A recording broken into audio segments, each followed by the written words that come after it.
Good afternoon student. आज हम class 6 का SST political life chapter 9 urban livelihood का सेकेंड पार्ट पढ़ेंगे।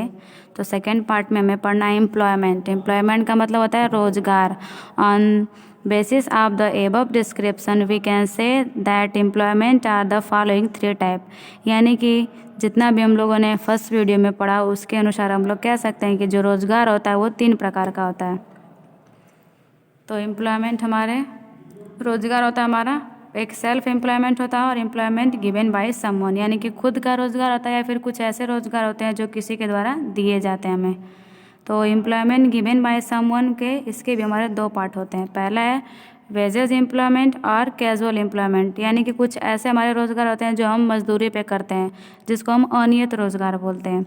रेगुलर एम्प्लॉयमेंट मतलब होता है जो लगातार के रोजगार होते हैं ना जो हमारा, या फिर परमानेंट एम्प्लॉयमेंट इसको बोल सकते हैं, यानी कि परमानेंट हमारा स्थिर रहता है, हमारा रोजगार स्थिर रहता है। अगला है सेल्फ एम्प्लॉयमेंट, यानी कि खुद का रोजगार या फिर स्वरोजगार। In this a person is involve in his आउन बिजनेस, यानी कि इसमें कोई भी व्यक्ति खुद के बिजनेस में इन्वॉल्व रहता है, उसे हम क्या बोलते हैं, सेल्फ या फिर स्वरोजगार। He earn his own income, यानी कि वह खुद का आय कमाता है। The worker is the owner of resources and sell his or her goods to earn profit. जो भी हमारे वर्कर होते हैं अपनी वस्तु को क्या करते हैं, सेल करते हैं और प्रॉफिट को कमाते हैं, यानी कि लाभ को कमाते हैं। आप the above description the vegetable vendor is self employment. जैसे कि हम कह सकते हैं कि जो हमारे वेजिटेबल्स वेंडर होते हैं ना, जो गलियों में सब्जी बेचने का कार्य करते हैं, तो उनके पास खुद का रोजगार होता है, ये नहीं कि वो किसी के द्वारा दिए गए नौकरी पे कार्य करते हैं। अगला है आपका वेजेज एम्प्लॉयमेंट, यानी कि मजदूरी पे जो कार्य करते हैं, मजदूरी पे हमारा जो रोजगार होता है। Here the worker get daily wages, यानी कि इसमें जितने दिन आप काम करेंगे तो आपको डेली काम करेंगे तो आपको डेली का मजदूरी मिलेगा। He or she is not the owner of the resources, यानी कि वह अपने साधन का खुद का ऑनर नहीं होता है ना, बल्कि वो कहीं किसी के द्वारा दिए गए कार्य पे कार्यरत रहता है। He get no other allowance apart from the daily wages, यानी कि डेली वेजेज या फिर दैनिक मजदूरी के अलावा उसे अलाउंस यानी कि कोई भत्ता दिया नहीं जाता है। There is no fix number of working hour, यानी कि उसके कार्य करने के घंटे की जो फिक्स होता है वो फिक्स नहीं होता है कि कितने घंटे आप कार्य करेंगे।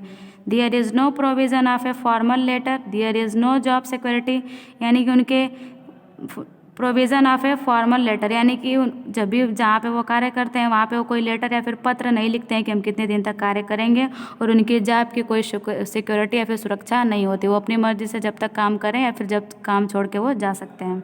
Domestic servant and garment worker are the example of wages employed, जैसे कि हम कह सकते हैं जो डोमेस्टिक घरेलू हमारे जो नौकर होते हैं and garment worker are the example of wages employment, यानी कि ये लोग क्या है, वेजेज एम्प्लॉयड, यानी कि मजदूरी पे कार्य करते हैं, जितने दिन इन्हें मन होगा मजदूरी करेंगे या फिर मजदूरी को छोड़ के चले जाएंगे। रेगुलर एम्प्लॉयमेंट का मतलब जो लगातार के हमारे रोजगार होते हैं। Here employment is on a regular basis, यानी कि यहाँ पे कोई भी रोजगार होता है हमारा एक रेगुलर बेस पे होता है, लगातार होता है। The place of work follow rule and regulation laid down by the government, यानी कि जो भी हमारा कार्य होता है फॉलो रूल, यानी कि इसमें हम कोई भी कार्य करेंगे रेगुलर एम्प्लॉयमेंट में तो हमें रूल को फॉलो करना पड़ेगा। The worker get regular monthly salary, और इन्हें मंथली या फिर महीने पे वेतन भी दिया जाता है। In addition to the salary people get several other benefit such as paid leave, payment during holiday, यानी कि इनमें उनको अन्य सुविधाएं भी दी जाती हैं, जैसे कि उन्हें छुट्टी दिया जाता है, पेमेंट ड्यूरिंग हॉलीडे यानी कि छुट्टी के दिनों उन्हें पेमेंट भी दिया जाता है, प्रोविडेंट फंड मिलता है, उन्हें ग्रेजुएटी मिलती है, मेडिकल भत्ते मिलते हैं और भी बहुत कुछ उन्हें सुविधाएं मिलती हैं। The worker are expected to work only for a fix number of hour, तो इसमें जितने भी हमारे वर्कर होते हैं, कर्मचारी होते हैं, उनके काम के घंटे फिक्स होते हैं, यानी कि 12 घंटे वो कार्य करेंगे तो 12 घंटे ही कार्य करेंगे और उनसे हम ओवर टाइम कार्य नहीं ले सकते हैं। The worker is given an appointmental letter stating all the term and condition of the work, यानी कि जब भी वो काम कहीं पे कार्य करेंगे तो एक अपना लेटर लिख के देते हैं कि हम इतने दिन तक यहाँ पे कार्य करेंगे, या फिर जो भी उनके नियम कानून होते हैं वो एक फिक्स लेवल में होते हैं। People enjoy security of job, यानी कि जितने भी लोग होते हैं अपनी जॉब का एंजॉय लेते हैं। देयर आर सेवरल फैसिलिटी, यहाँ पे बहुत सारी सुख सुविधाएं होती हैं, जैसे कि सेफ ड्रिंकिंग वाटर, यानी कि उन्हें पीने का जो पानी होता है वो भी स्वच्छ मिलता है, एंड सेफ वर्किंग इन्वायरमेंट, और जिस इन्वायरमेंट में वो कार्य करते हैं वो भी काफ़ी सुरक्षित होता है। For example Priya work as a regular employ, यानी कि जैसे कि प्रिया है वो रेगुलर एम्प्लॉय के रूप में अपना कार्य करती है। Interlink between rural and urban life, यानी कि जैसे कि जो ग्रामीण क्षेत्र के लोग होते हैं और शहरी क्षेत्र के लोग होते हैं उनके बीच की क्या कड़ी होती है वो हम पढ़ेंगे। There are a close link between rural and urban lifes, यानी कि जो हमारे विदेशों में रहने वाले होते हैं फिर शहरी लोग होते हैं और जो ग्रामीण इलाके में रहते हैं उन लोगों के जीविका में एक क्लोजली होता है। The main occupation of the people is rural area is agriculture, जैसा कि आप जानते हैं कि ग्रामीण क्षेत्रों के लोगों का मुख्य व्यवसाय क्या होता है, कृषि होता है। The urban people on the other hand are engage in manufacturing and service sector, यानी कि जानते हैं कि जो हमारे शहरी लोग होते हैं वो मैन्युफैक्चरिंग के कार्यों में लगे होते हैं फिर किसी सेवा क्षेत्र में लगे हुए होते हैं। Rural people provide urban people agriculture, यानी कि ग्रामीण क्षेत्र के लोग शहरी क्षेत्र के लोगों को कृषि प्रदान करते हैं। प्रोड्यूस फॉर फूड, तो किस प्रकार से, यानी कि उनके भोजन का उत्पादन करके। They also provide serviceman such as rickshaw puller, यानी कि वो शहरी लोगों के लिए सुविधा देने का कार्य करते हैं, जैसे कि वो रिक्शा को खींचते हैं। कोबलर्स बार्बर्स होते हैं, डोमेस्टिक सर्वेंट होते हैं, etc. The raw material produce in the rural area through agriculture are used in the industries existing in the urban area, यानी कि जितने भी हमारे कच्चे पदार्थ होते हैं produce in the rural area, कहाँ पे उत्पन्न होते हैं, हमारे रूरल एरिया यानी कि ग्रामीण क्षेत्रों में। Agriculture are used in the industrial existing on the urban area, यानी कि जो हमारे शहरी क्षेत्र में होता है उसमें व्यावसायिक गतिविधियां अत्यधिक शामिल होती हैं। ऑन द अदर एंड, दूसरे शब्दों में हम कह सकते हैं कि urban people provide industrial product, urban people लोग होते हैं वो औद्योगिक प्रोडक्ट हमें प्रदान करते हैं, जैसे कि ट्रैक्टर हो गया, थ्रेसर हो गया, पंपिंग हो गया, पंपिंग सेट, etc. ये लोग कौन प्रोवाइड करते हैं, तो हमें अर्बन पीपुल लोग प्रोवाइड करते हैं। That are used for agriculture purpose, जिसका प्रयोग हम किस लिए करते हैं, तो कृषि कार्य के लिए करते हैं। Beside they provide many things to the rural people that are used in day to day life, यानी कि और भी वो बहुत सारे ग्रामीण लोगों के लिए सेवाएं प्रदान करते हैं, जैसे कि large number of people move for rural area to urban area, तो जानते हैं कि काफ़ी अधिक संख्याओं में जो रूरल एरिया के लोग हैं, ग्रामीण क्षेत्र के लोग हैं, वो लोग अर्बन या फिर शहरी क्षेत्रों में लोग जाते हैं।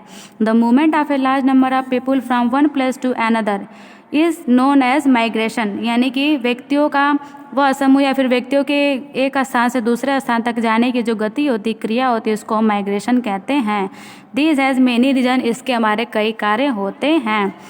पहला है कि people in rural area sit idle for many month of year, यानी कि जो रूरल एरिया होते हैं, ग्रामीण क्षेत्र के लोग होते हैं, एक मंथ के लिए, मंथ ऑफ द ईयर यानी कि साल के एक महीने तक वहाँ पे रहते हैं। दिस इज बिकॉज, ऐसा इसलिए होता है क्योंकि agriculture is a seasonal activity, तो जानते हैं कि जो हमारा कृषि होता है एक मौसमी क्रिया है। Often there is a crop failure due to the monsoon or pest attack, कभी कभी ये होता है कि कभी मानसून के दौरान जो हमारी फसलें होती हैं वो बर्बाद हो जाती हैं। So rural people move to the urban area in search of work, इसलिए जो ग्रामीण क्षेत्र के लोग होते हैं वो शहरी क्षेत्र में अपनी जीविका को चलाने के लिए जाते हैं। अगला टॉपिक है rural area lake health facility, जानते हैं कि ग्रामीण क्षेत्रों में हमें हेल्थ की सुविधाएं नहीं होती है, कमी होती है। सो इसलिए they migrate to urban area for better treatment, इसलिए वो अपने बेटर ट्रीटमेंट के लिए कहाँ पे जाते हैं, शहरी क्षेत्रों में जाना पसंद करते हैं। Rural area do not have school and college of good quality, ग्रामीण क्षेत्रों में स्कूल और कॉलेज अच्छे क्वालिटी के हमें नहीं मिलते हैं। So they prefer to live in the urban area, इसलिए जो ग्रामीण क्षेत्र के लोग होते हैं वो शहरी क्षेत्रों में जाना पसंद करते हैं। Migration result is over crowding of cities, it create many problem like housing, sanitation, infrastructural development, यानी कि जितने भी हमारे एक माइग्रेशन का कार्य करता है, फिर माइग्रेशन का परिणाम ये होता है कि ये बहुत सारे प्रॉब्लम को क्रिएट करते हैं, जैसे कि हाउसिंग, सैनिटेशन यानी कि साफ सफाई, इंफ्रास्ट्रक्चरल डेवलपमेंट यानी कि विकास को, और भी बहुत सारी चीज़ों को प्रभावित करती है। But in fact it also lead to prosperity in both rural and urban area, लेकिन वास्तव में हम ये कह सकते हैं कि जो रूरल है और अर्बन एरिया दोनों में एक आनुपातिक संबंध होता है, फिर दोनों में काफ़ी अंतर देखने को मिलता है। Thank you. आज ये चैप्टर फिनिश हो गया, ठीक है। Next chapter.